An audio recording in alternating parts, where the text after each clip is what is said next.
So regarding the return of the refugees from Nagorno-Karabakh. Что касается возвращения беженцев из Нагорного Карабаха, армянской части населения, у нас была поправка в тексте резолюции Евронест, в которой армянская оппозиция просила обеспечить им международную защиту. Это было истолковано как международная военная защита. Я должен сказать, что если бы это не было включено в текст, если бы там было просто сказано «возвращение», а не «возвращение под международной защитой», то, полагаю, она была бы принята. В этой ситуации Европейский парламент, а также делегации Украины и Молдовы в подавляющем большинстве последовали рекомендации правящей партии Армении не принимать эту поправку, поскольку она представляла бы угрозу мирному процессу с Азербайджаном. И я думаю, здесь важно то, что у всех нас общая цель, чтобы люди могли вернуться в свои дома. Вопрос в том, при каких политических обстоятельствах и когда. Поэтому для меня это было очень сложное решение, потому что я считаю, что все люди не только в соответствии с международным правом,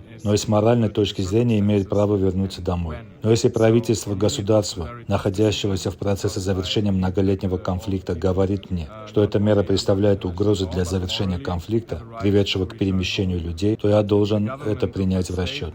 Считаю ли я это справедливым по отношению к беженцам? Нет.